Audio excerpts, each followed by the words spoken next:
Imagine this. You're flying over the Saudi Arabian desert. Nothing below. Just sand, just heat, just emptiness. And then, suddenly, you see a line, a straight line cutting through the desert like a crack in time. It's not a road, it's not a river, it's a city 106 miles long. No cars, no streets, no pollution. Mirrored on the outside, vertical on the inside, powered entirely by clean energy. When it was announced in 2021, the whole world stopped. Comments were split between two reactions. This is genius and this is insanity. But here we are in 2026, and the question is no longer, is this possible? The question now is much more interesting. What's actually being built? Has the pace slowed down, or was it never what they said it was?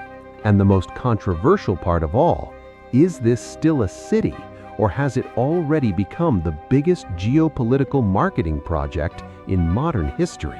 Stay until the end, because what I'm about to show you will completely change how you see the line and the future of cities.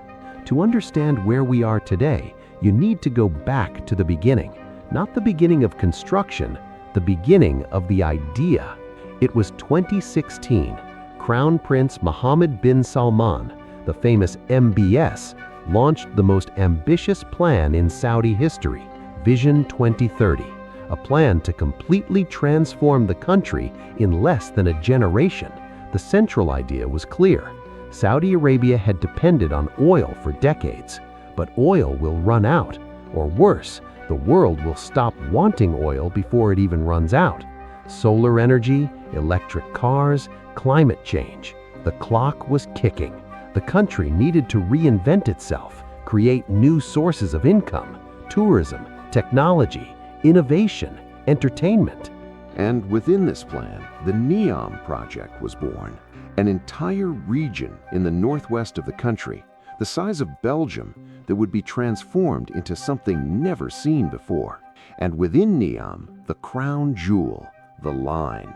When it was presented to the world in 2021, the project promised the following: a linear city, 106 miles long, just 650 feet wide, and 1,600 feet tall, like two giant skyscrapers placed side by side, stretching across the desert. Inside, everything a city would need: parks, hospitals, schools, workspaces, leisure, all in vertical layers. You'd never need to walk more than 5 minutes to reach any service. A high-speed underground train would take you from one end to the other in just 20 minutes. No cars, no emissions, no traffic lights. And on the outside, mirrors. A mirrored facade that would reflect the desert, making the building appear almost invisible.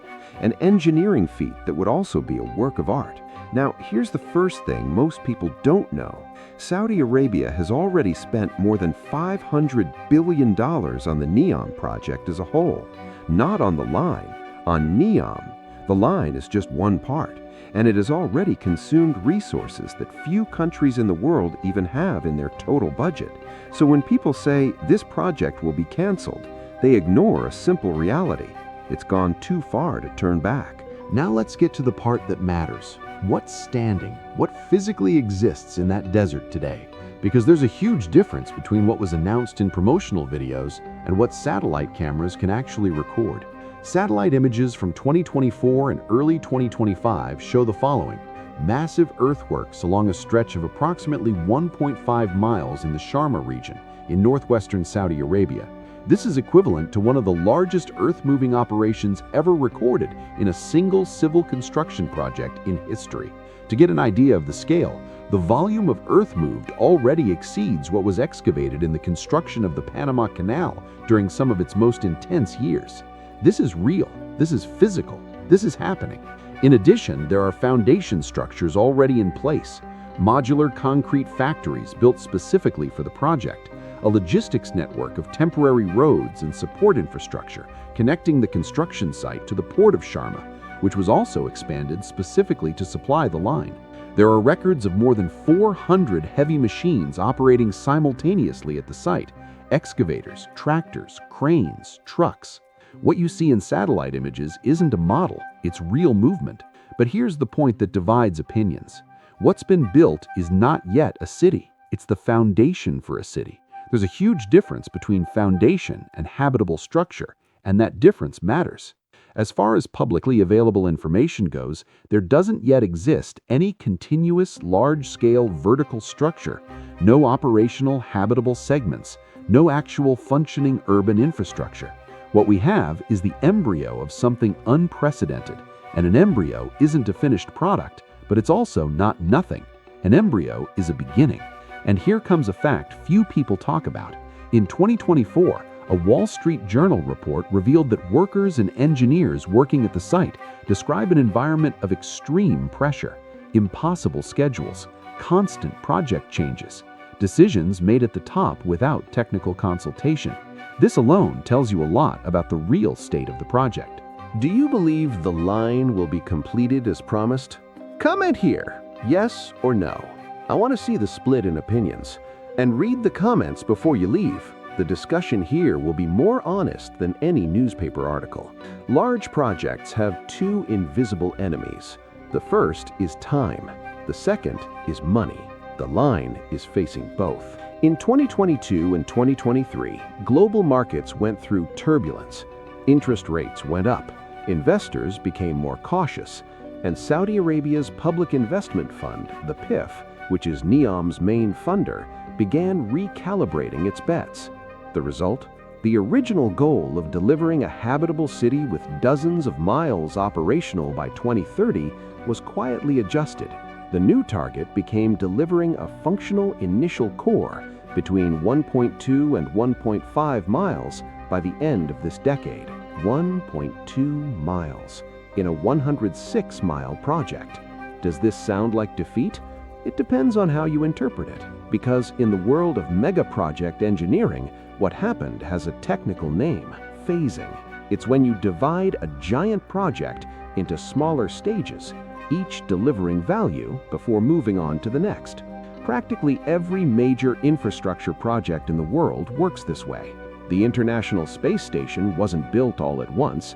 Sao Paulo's subway system wasn't inaugurated complete. The Suez Canal had phases and revisions over decades.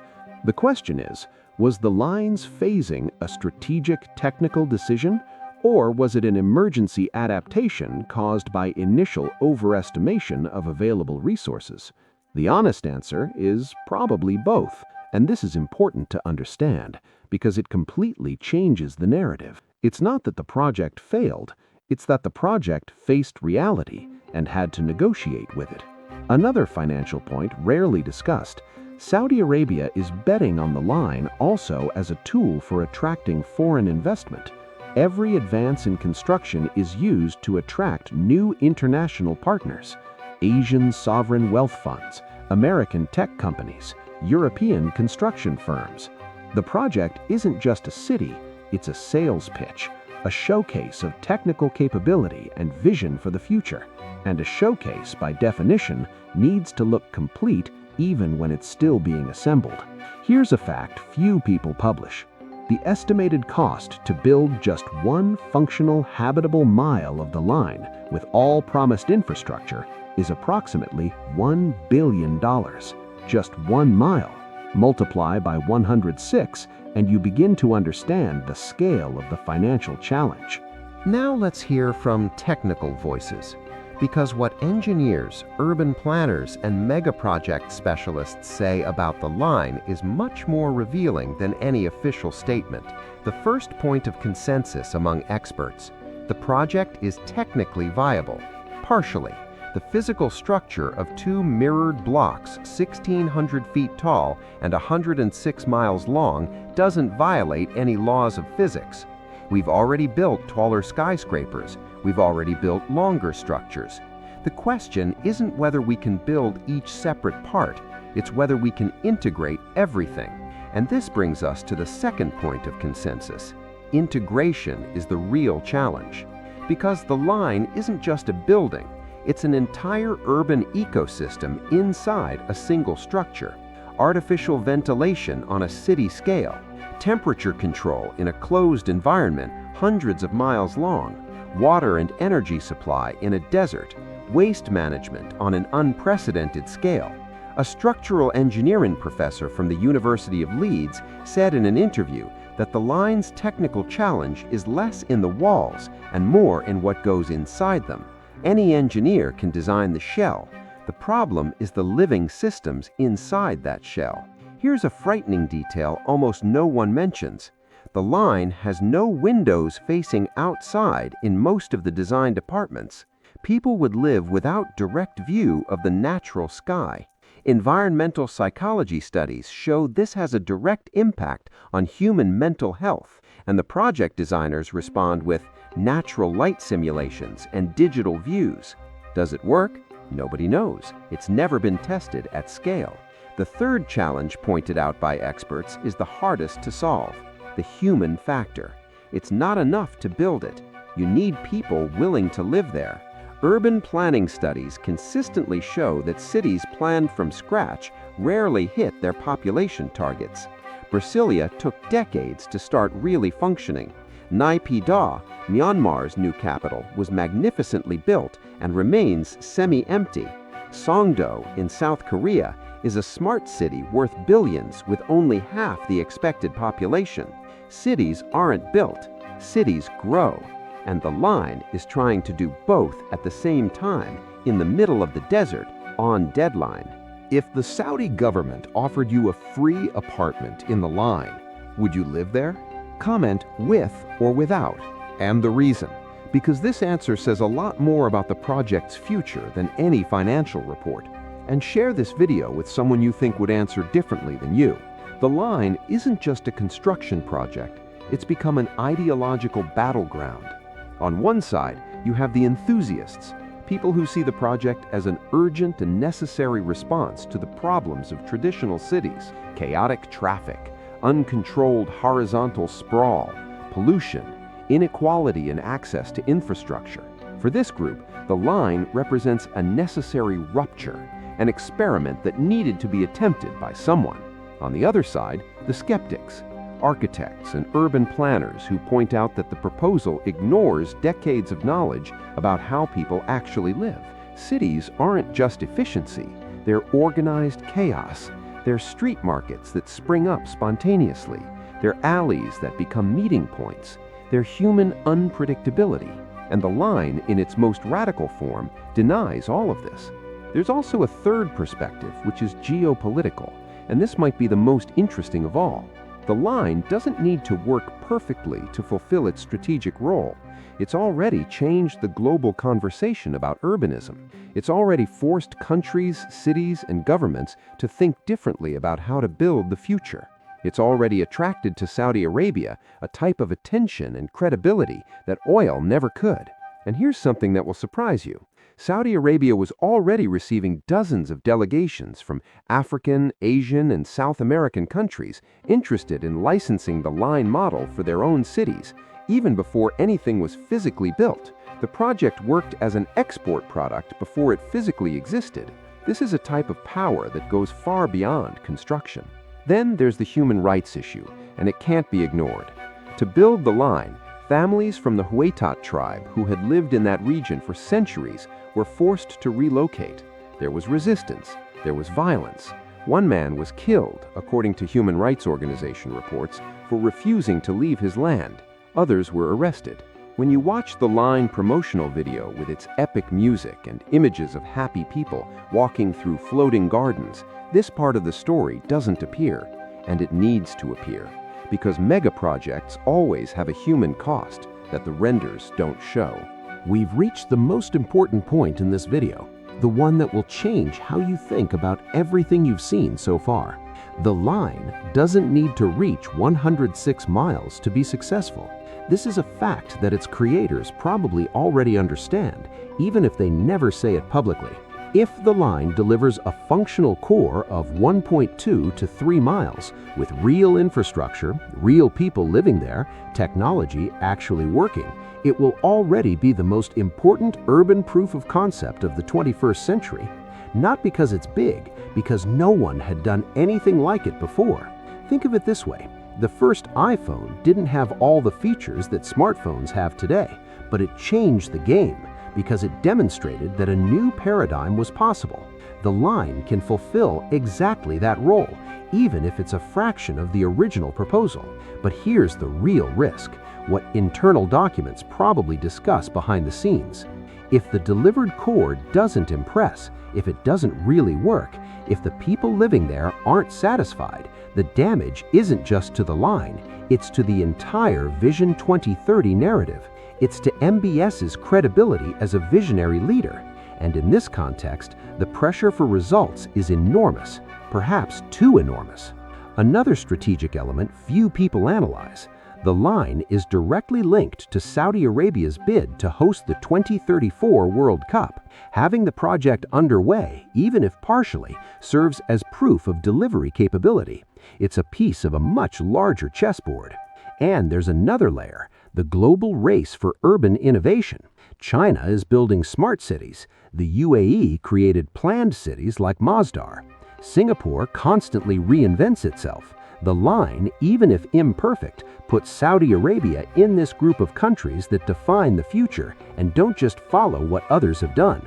The strategic reality, therefore, is this: the project remains active, remains funded, remains under instruction, but at a recalibrated pace, with adjusted expectations, and with a level of political and financial pressure that no promotional video will show you. The question no one wants to ask out loud: what if the line is completed in a reduced version, works perfectly, and becomes the most copied city model of the 21st century, but no one ever admits the original promise was impossible from the start? Save this video and send it to someone you know who thinks mega projects always deliver what they promise, because this conversation needs to happen. What you just watched wasn't a hype video. It wasn't a cancellation video. It was an honest attempt to look at the line as it really is. An extraordinary project with legitimate ambition, real challenges, invisible human costs, and a geopolitical strategy behind every brick. The line isn't science fiction. The construction exists, the money exists, the political will exists. But the line also isn't exactly what was sold in that first 2021 promotional video, with that grand music and those images of perfect renders. It's being built at an adapted scale, with recalibrated ambition, at a pace more honest with reality than with the original dream. And this, curiously, might be the healthiest sign of all. Projects that never revise their goals rarely get anywhere. Projects that have the courage to adjust course while moving forward sometimes deliver something even more relevant than they promised. The real question now isn't, will the line exist? It's, when the first section is inaugurated and the first people move there, what will they find? A functional utopia or an empty showcase? Technology that liberates or technology that controls? A new form of city or the most expensive urban experiment in history? Time will answer, the pace of construction will answer, and the stories of the first people who live there will say more than any financial report ever could. I'll be here following every detail, and if you want to continue having access to analysis like this, no hype, no easy cancellation, just reality with depth, you know what to do. Subscribe, hit the bell, and share this video with someone you think needs to see this project with different eyes. See you in the next one.